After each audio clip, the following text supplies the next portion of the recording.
बिस्मिल्लाहिर्रहमानिर्रहीम। आज की वीडियो में हम अलिफ, लाम, मीम और नून इतने आसान तरीके से सीखेंगे कि मैं चैलेंज करता हूँ, अगर आप ये एक वीडियो देखेंगे तो ये 4 हर्फ उर्दू के आपके बेहतर से बेहतरीन होते जाएंगे।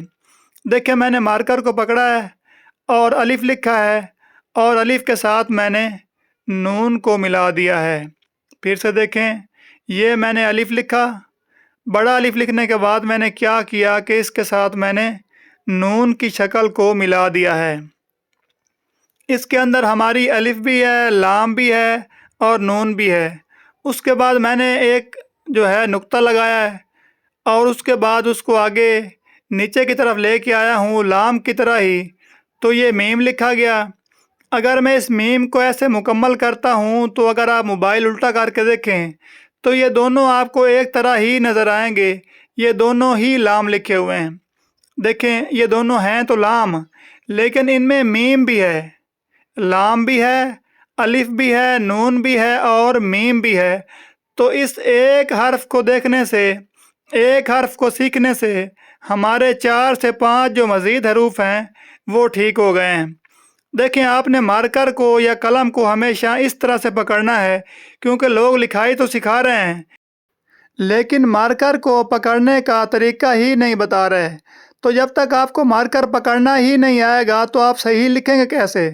तो आपने मार्कर को इस तरह पकड़ना है, बड़ा अलिफ लिखना है और उसके साथ आपने नून की शक्ल को मिला देना है।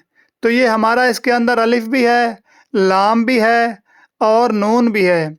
ये देखिए, मैंने अब नून की शक्ल बनाई है, यानी कि नून लिखा है। अब मैं क्या करूँगा कि इसके साथ मैं एक बड़ा अलिफ मिला दूँगा, तो ये हमारा लाम भी बन गया और इसी के अंदर हमारा मीम भी शामिल है। देखें, मैं अभी आपको इसके साथ मीम लिख के दिखाता हूँ। ये देखें, ऊपर हमारा बड़ा अलिफ है और उसके बाद नीचे हमारा नून है। ये देखें ना, यहाँ से मैंने निशान लगाया है, इससे नीचे नीचे नून की शक्ल है और इसके ऊपर जो है हमने अलिफ को लगाया, तो ये हमारा लाम भी मुकम्मल हो गया, अलिफ भी और नून भी। अब मीम लिखने के लिए आपने एक निशान लगाना है, एक नुक्ता लगाना है और उसके बाद उल्टे लाम की तरह इसको लिख के नीचे ले आना है। मैं अभी आपको प्रैक्टिस के लिए 2-3 मरतबा और लिख के दिखाता हूँ। ये देखें, फिर से मैंने अलिफ लिखा और इसके साथ मैंने नून को शामिल किया, तो ये हमारा लाम बन गया। अब देखें, मीम को लिखने के लिए मैंने एक निशान बनाया, उसके बाद मैं इसको सीधा नीचे की तरफ गुलाई में लेके आता हूँ, तो हमारा इतना खूबसूरत मीम भी लिखा गया।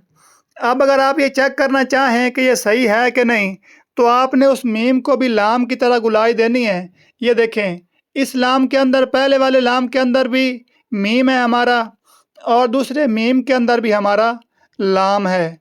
तो लाम और मीम को सीखने का ये तरीका आज तक किसी ने नहीं बताया।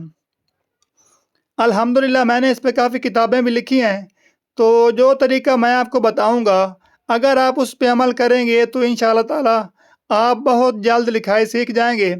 देखें, फिर से मैंने एक बार लाम लिखा है और इसके अंदर नून भी शामिल है और हम मीम लिखने के लिए ये वाला एक नुक्ता लगाते हैं।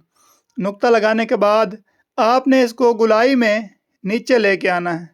फिर से देखें, मैंने ये अलिफ लिखा, फिर बड़ा अलिफ लिखा और इसके साथ ही मैंने क्या किया कि नून की शक्ल को जब इसके साथ ऐड किया, तो ये हमारा लाम भी बन गया और लाम के अंदर ही मीम भी है और नून भी शामिल है। अगर किसी की भी उर्दू की लिखाई ख़राब है, वो सीखना चाहता है, तो हमारे चैनल पर इसी तरह एक एक हर्फ को सिखाने के लिए अलग अलग से वीडियोस मौजूद हैं। हमारे चैनल को सब्सक्राइब करें और तमाम वीडियोस को बार बार देखें, बार बार इनकी प्रैक्टिस करें। अगर फिर भी आपको कोई चीज़ समझ नहीं आ रही तो आप जब चाहें कमेंट्स करें, इंशाअल्लाह ताला मैं उसके ऊपर एक वीडियो बना के उसका जवाब आपको वीडियो की शक्ल में दूंगा, जिसमें आपके तमाम सवालों के जवाबात इंशाअल्लाह ताला दिए जाएंगे। तो आप जब चाहें, जिस वक़्त चाहें मुझसे पूछ सकते हैं, सीख सकते हैं। میرے پاس کتابیں بھی ہیں جو میں نے لکھائی کے اوپر لکھی ہیں۔ الحمدللہ ہزاروں لاکھوں کی تعداد میں لوگ ان سے سیکھ رہے ہیں۔ تو آپ جب چاہیں، جس طرح چاہیں، جب سیکھنا چاہیں آپ پوچھ سکتے ہیں اور سیکھ سکتے ہیں۔